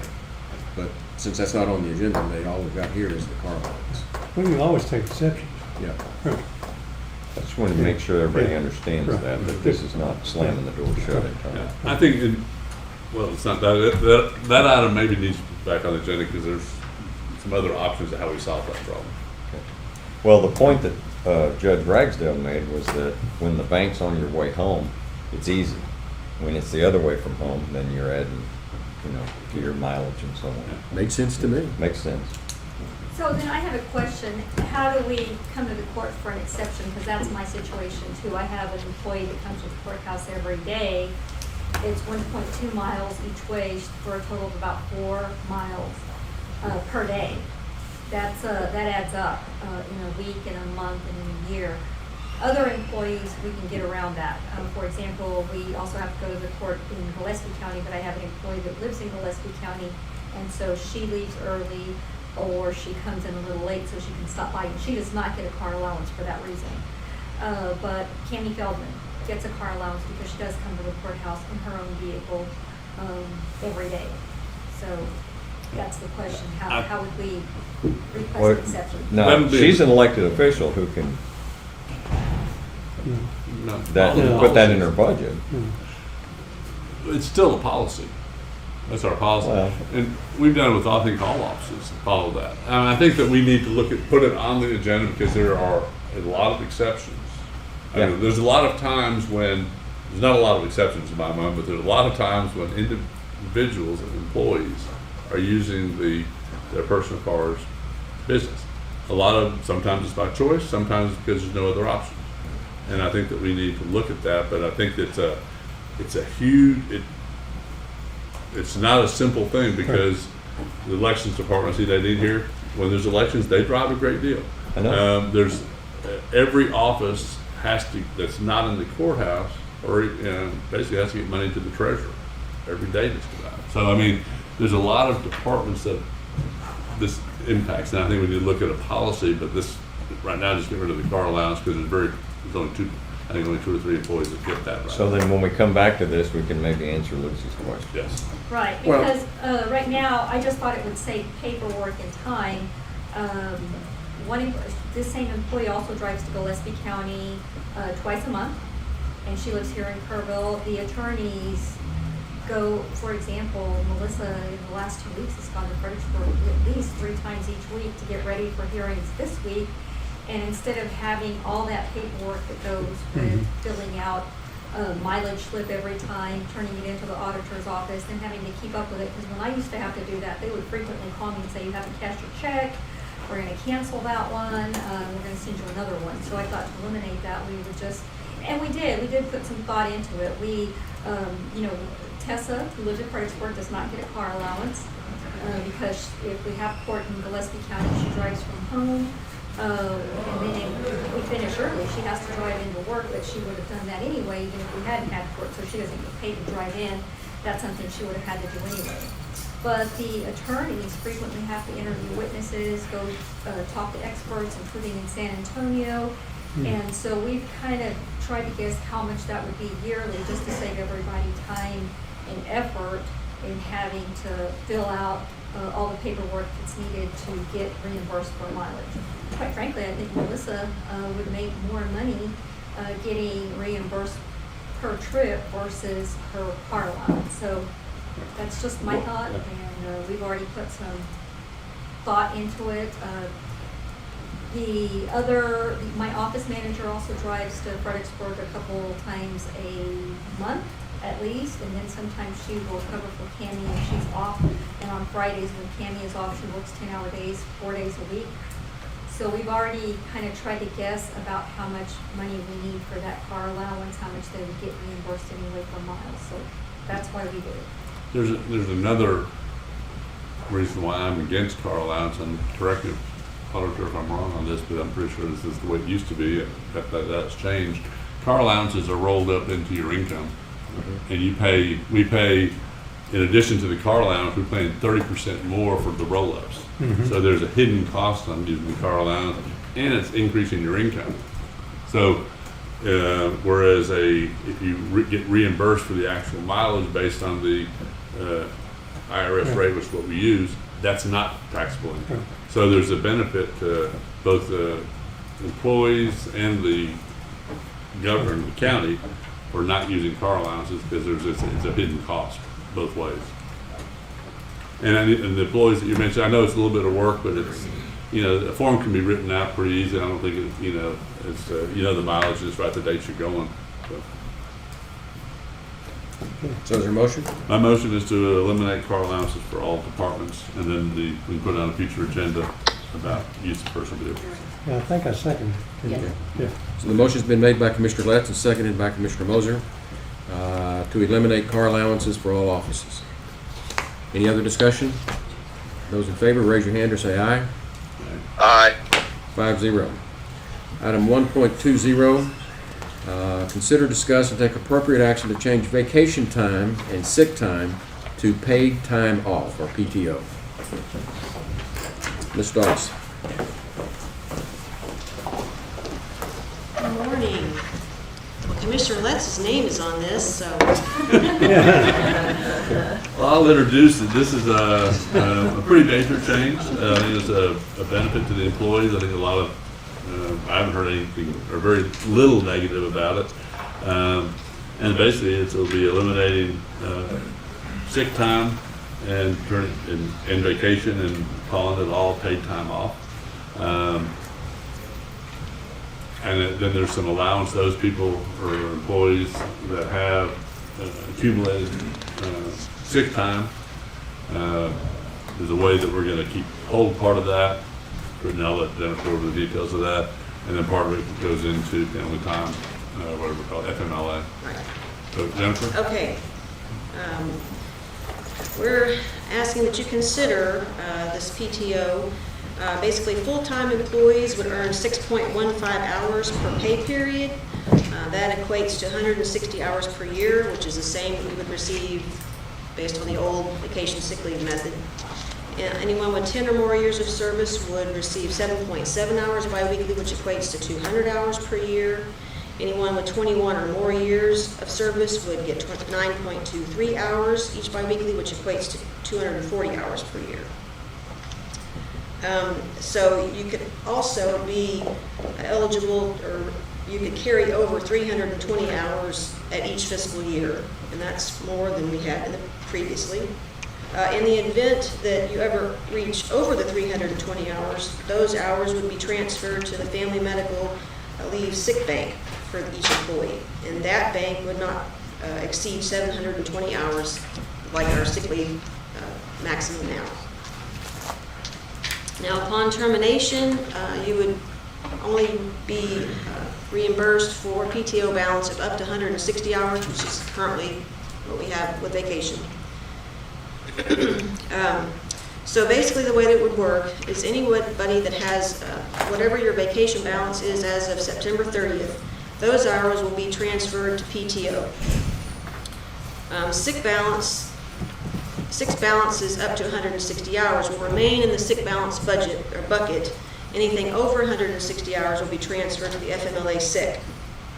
So you would no longer receive sick accruals, but we ask that if you are sick, you are going to use your sick time, that you bring down that balance first before you use your PTO.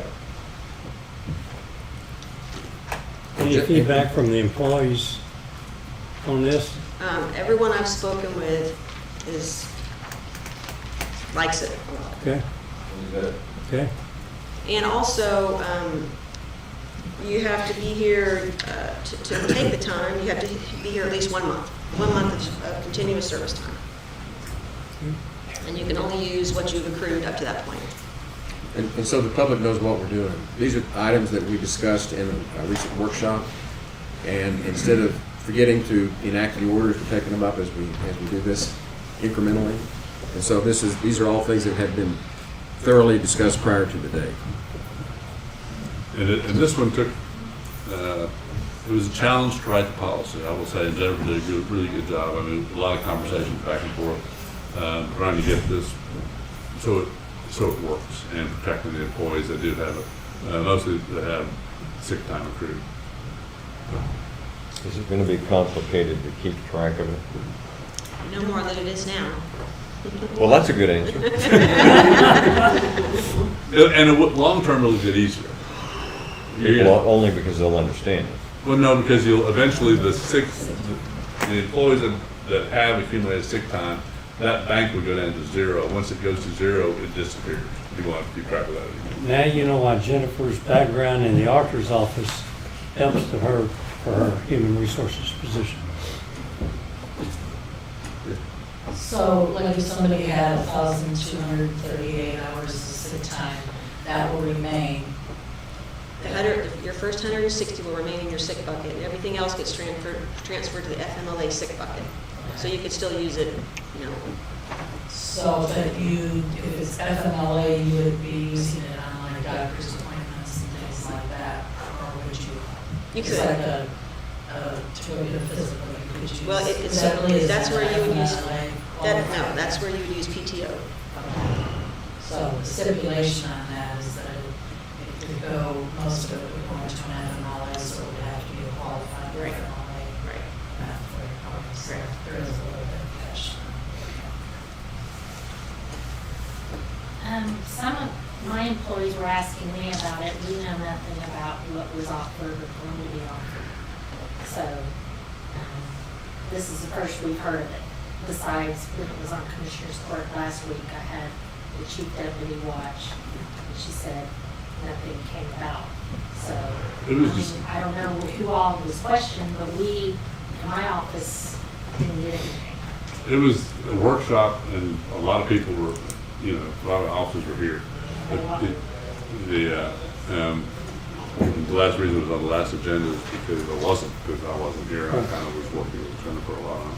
But, I mean, the policy is basically, I mean, as Jennifer just outlined, I mean, we haven't had any employees or department heads that didn't like it. I'm not saying that, I'm saying we didn't know what was right. gonna be proposed. Right. It was discussed at a workshop and kind of decided at the workshop, trying to figure out how to, what to do with the accrued sick time. And then the idea was that we wanted to get, the judge said, a specific court order and a policy before we approved it. And, Well, this was the first time it was actually articulated like that in court and all laid out. Are you saying you want more time to think about it? Is No, that? I'm just saying it would have been nice to know how it was articulated so everybody knew, because But it really wasn't our until just long-term now. employees, especially the ones in my office, are concerned that they're gonna lose some of their time, and I said, I have no idea. So, I mean, Well, we would never, watch YouTube. we would never create a policy where anybody lost anything. And I hesitated to put it on the agenda or to share it, not put it on the agenda, but to share it until the court had approved it, so. and we could pass on it if employees want to look at it and get more feedback. Charlie's, some of them that have looked at it are more, that have looked at it are. They like it. They like it. I mean, What I agree, Kelly it's just a good asked policy, just to ease their minds, Yeah. to see where they stand with it. Well, I don't see any problem in delaying it till the next court session, so everybody can make sure they've had a chance to look at it. Right. So right now, if an employee doesn't use their sick time, they lose it, don't they? They lose it. Just- Yeah. I'm talking, or, In my first 20 years, in my 20 years assistant DA, I took 2 days of sick leave the entire 20 years, and I lost all that. yeah. Well, I was in the same boat, Lucy. No, we can pass on it. It's not a, Let's do that, let everybody take a look at it. We'll look at it, everybody's happy. Yeah. okay. So we'll pass on item 1.20. Sure. Yeah. We'll move on to item 1.21. Consider, discuss, and take appropriate action to approve a revised longevity plan. Yeah. I'll look this up. The only modification that was made to what was handed out to you after Tanya reviewed it, she would like, I think it's a great idea, to add in 4 more years of continuous service as of September 30th each year. I have a, just over to kind of summarize the longevity plan. The current longevity plan will be addressed in the next agenda item. This is a new policy, basically. And the plan is to give a, after your 4th year, you get a check in December, early December, for $60 per year of service. So after your 4th year, beginning into your 5th year, you would get $240 in December. The following year, it goes up to $300. It goes up $60 every year, and it continues through 40 years of service. So you would max out at $2,400 for 40 years. This is a longevity policy. It's actually a true longevity policy. It gives, this is modeled after what really most counties that have a longevity policy have something similar to this. Their numbers may be a little bit different, but this is something that we currently don't have, and it's just a new benefit to the employees. But this is longevity, not longevity merit. Right? Correct, it's longevity. Right. Now is this sort of taking the place of merit pay? No. No. It's really not put merit out. The merit should not be Yeah. up here, Yeah. correct? Okay. Not that it doesn't walk like a duck and sound like a duck. No, this has nothing to do with merit. Merit's on here later. But I'll make a motion to approve the longevity policy as presented. Second. Motion's been made by Commissioner Letts, seconded by Commissioner Moser to approve the revised longevity plan as presented. Any discussion? Yeah, I Kelly? would like to know, has anybody calculated first year? The amount? The auditor has. What does it cost for first year? Tony? Anyways, go ahead. Yeah, Jennifer calculated it, it's about $125,000 for the first year that goes into implementation. So with the roll-ups, we're looking at about $154,000. For for the upcoming fiscal year. Yes. It's a new, first time. And it'll be about that same, I mean, roughly that amount every year. Yeah. Yeah. Kelly? But that's a brand new expense. I have one question, and I think I know the answer because I expressed the concern to Commissioner Letts, but I'm somebody that my anniversary date is like September 9th, and so I will have completed, you know, for my 19th, I will have completed that, and so, but my paycheck doesn't reflect it until the next fiscal year, so do you understand what I'm saying? That do I not get, because I've already worked the time, and then because my check goes into next fiscal year, The start date is for calculating this, I think we settled on this, we went through a lot, is the month after your date of your first month of employment. So if you start on the 15th of May, your first month for credit is June. If you start the 31st of May, it's June. If you're the 1st of May, it's June. It's a little bit rather than keeping track of these parts. So the effective date is the month after the date of employment. so mine would be October 9th. No, it'd be October. October. It's no 9th, it's October. Do you credit for October? It's moving to months and not specific dates. Okay, so again, what does that mean? Does it mean my pay rate changes, or does it mean that I get a lump sum check? Well, the longevity is a separate check. This is not part of your payroll. This will be a check, and you get that check in December based on, you know, I mean. Changing my return. It's going to be based on, you're going to get that years of service based on October. Okay. The only reason I'm asking, because if I would have started in August, that my pay rate would have changed this fiscal year. But this has nothing to do with pay rate. There's nothing to do. Nothing to do with pay rate. Just longevity. All period. employees get the same amount, and it starts, your calculation of your length of service starts the month after your date of your month of employment. And I think Kelly's talking about the current longevity plan. Her anniversary falls in September, and that's in another agenda item. That's another agenda item. Two different subjects. Sort of. Yeah. I have a question. So, our new fiscal year, if this goes into effect, anything we have as longevity on our position schedule is null and void. No. No, Say what? it stays there, everything is there. Right, for longevity though, because they're used to It's giving changing, 2.5%. it's changing, that's a new policy that's getting ready to be addressed. That's what I'm saying. Yeah. It's- That is no longer longevity. This is the longevity We policy. just have the start dates on the position schedule for the longevity, that's it. Right. That's it. Yeah, start date's all that matters for longevity policy. And this goes into effect next fiscal year. Any other discussion? We've got a motion and a second. Motion was made by Mr. Letts, second by Mr. Moser, to approve the revised longevity policy plan. Those in favor, say aye or raise your hand. Aye. Unanimous, 5-0. Moving on to 1.22, consider, discuss, and take appropriate action to approve a payroll market adjustment plan. This is the 2.5%, and it was a big surprise to me and maybe to the rest of the court, but I know to myself, that when we did the salary study, the reason we were competitive is because of the longevity, what we used to call the longevity policy. And I think that we need to keep a plan like that in place. We've never really done, we call it COLA a lot of times, but we've never really done a true COLA. We've kind of taken arbitrary, we look at different things and pick a number.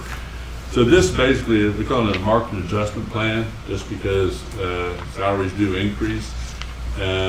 It's like the old longevity plan, with the exception you do not get a 2.5% increase after your first year.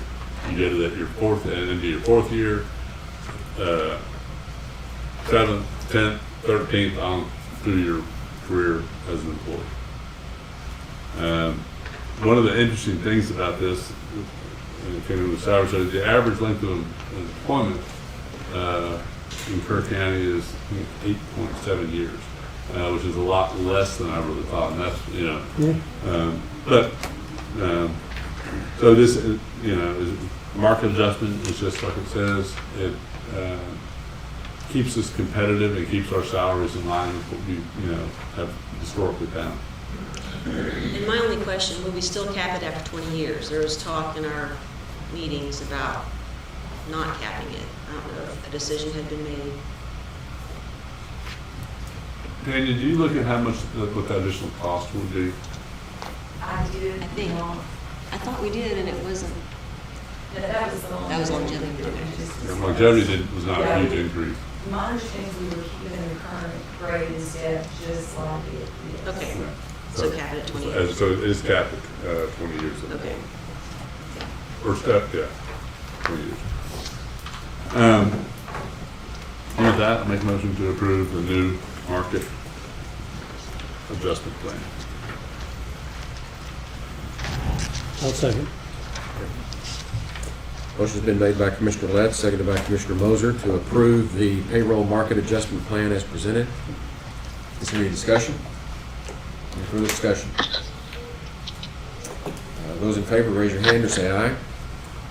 Aye. 5-0. Passes. The next one, Judge, if we could pass, the next one is to adopt the salary survey. Still looking at some adjustments to that, looking at some salary ranges in the attorney's areas, and there's some employees that were listed as open range.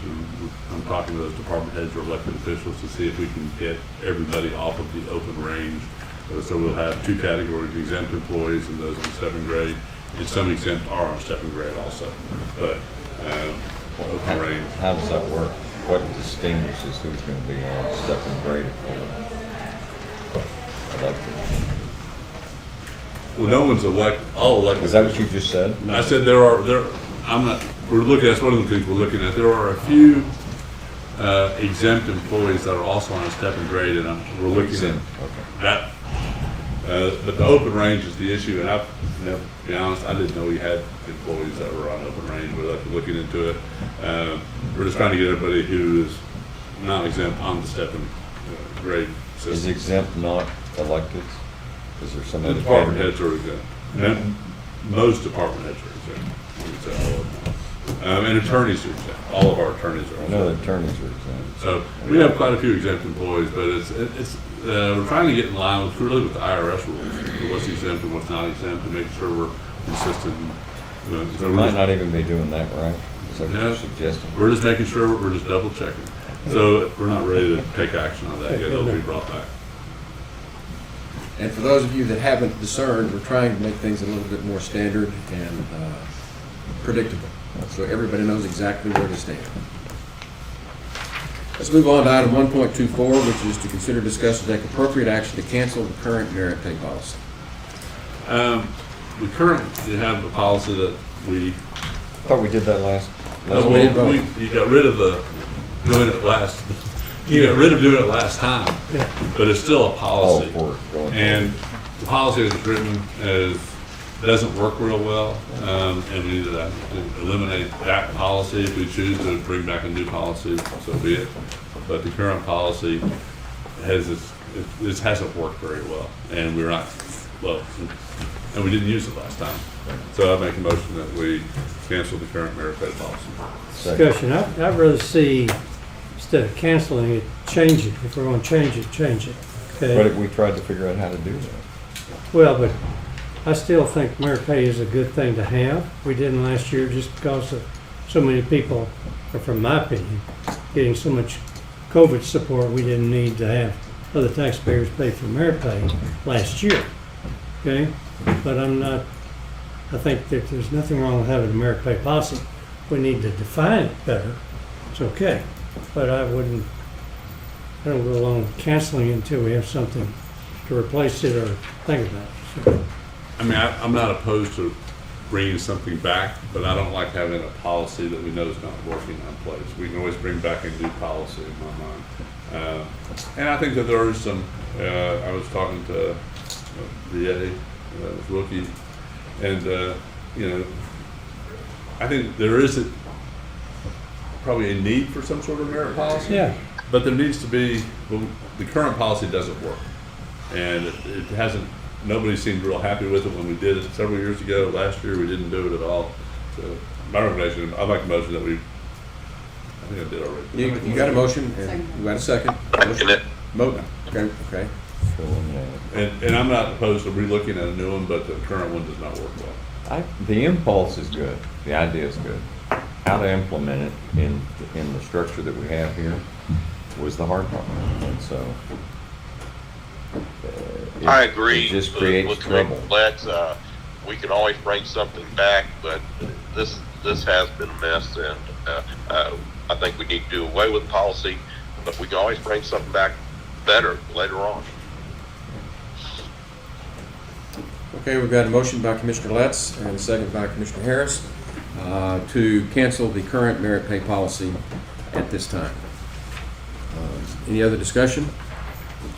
Those in favor, raise your hand or say aye. Aye. Opposed?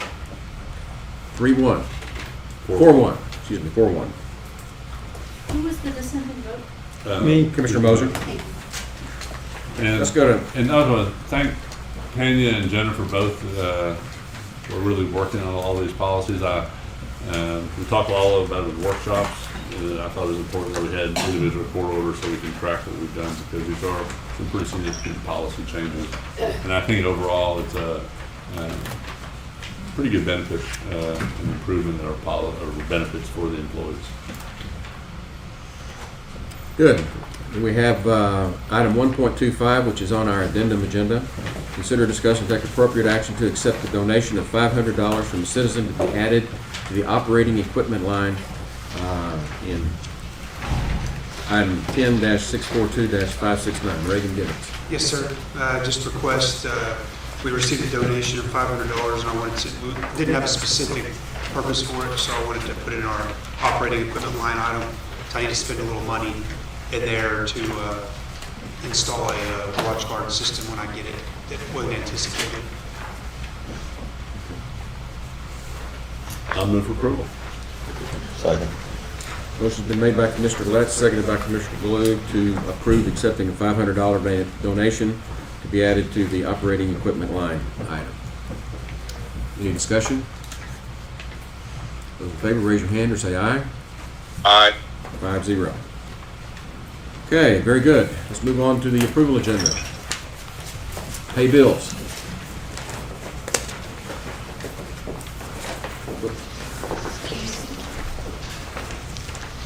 Invoices for today's consideration, $534,194.03. Move for approval. Second. Motion's been made by Commissioner Moser, seconded by Commissioner Letts to pay the bills as presented. Those in favor, raise your hand or say aye. Aye. Unanimous, 5-0. Budget amendments.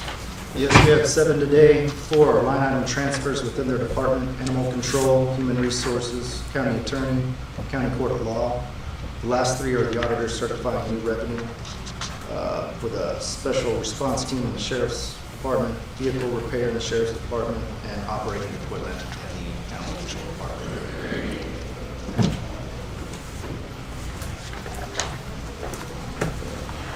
Move for approval.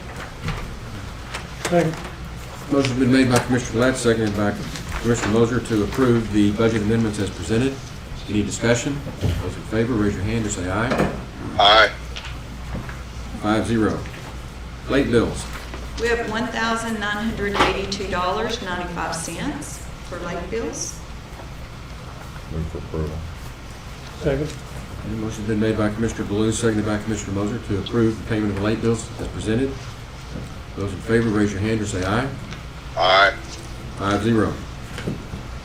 2.4, auditor reports. Yes, we have one internal audit for the Justice of the Peace Precinct 4, and we're asking that you accept the audit report. Move for approval. Second. Motion been made by Commissioner Blue, seconded by Commissioner Letts to approve the audit report as presented. Any discussion? Those in favor, raise your hand or say aye. 5-0. 2.5, monthly reports. Yes, we have monthly reports for May from the Environmental Health Department, Animal Control Services, and the County Auditor. I'll move to accept all monthly reports. Second. Okay, the motion's been made by Commissioner Letts, seconded by Commissioner Moser to approve the monthly reports as presented. Any discussion? Those in favor, raise your hand or say aye. Aye. Aye. 5-0. Court orders. We have our court orders from the June 14th meeting, court orders 38747 through 38773. I was not at that meeting, but Commissioner Harris had looked over them and thought they all looked fine. Then from the June 21st meeting, we have court orders 38774 and 38776, and I reviewed those and they look fine, so I'll make the motion to approve both sets of court orders. Second. Okay, motion's been made by Commissioner Letts, seconded by Commissioner Baloo to approve the court orders as presented. Those in favor, raise your hand or say aye. Aye. Unanimous, 5-0. Information agenda. Any status reports from department heads? 3.2, any status reports from elected officials? Sheriff. I just want to kind of update you on a couple of things in reference to the jail. When I got in office, we're around 200 people in jail, around 200, 205, and then for several months we're around 220. Here recently we've jumped up to 235. I think this is, with COVID raising. And the good thing about that is that's out-of-county prisoners have gone up, which obviously goes to the general fund, which I look for that to continue to go up. Just kind of want to keep you updated on that. We went from my time from about 200 to 235. Also, Commissioner Moser, I know you've kind of been keeping an eye on the open borders. Had our third pursuit Friday, caught three got away, tried to get a helicopter, wasn't available, couldn't, search for several hours. The position that puts me in, all of our manpower's out there, which leaves the rest of the county vulnerable. We've had one other incident in addition to that wasn't a pursuit, but like I said, I look for it just a matter of time before, it gets worse. I've started meeting with the sheriffs, surrounding sheriffs. We meet once a month to kind of discuss. Thank God for us, Gillespie County is getting a bulk of the pursuits. They're starting to cut up 290, and he's having more incidents. Kimball County's having a lot of incidents, but just kind of let y'all know, I look for that to be rising in time as time goes on. My understanding, I've been staying in touch with DPS. They're going to be down there 3 years. When I was there, I was 3 years. It's a 3-year project. So, which also we don't have many troopers, maybe one for 3 counties, but I just look for things to get busier. Okay, thank you. Any other elected officials have status reports? Okay, any liaison commissioner reports? I think pretty well talked it out. Yeah. Anything else? Okay, then that will leave us with adjourn this meeting and go into executive session to discuss a personnel matter, to consider, discuss, and take appropriate action regarding personnel item at the Hill Country Regional Public Defender's Office. So we will stand in recess and go into executive session.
There was a second addendum that we took up in executive session, which was 4.2 personnel matters. B, which is to consider, discuss, and take appropriate action to discuss salary survey related to specific employees, which we did, but we're not taking any action today. So, with that, there being nothing else on the agenda for today, we are adjourned. Hello, Bruce. All these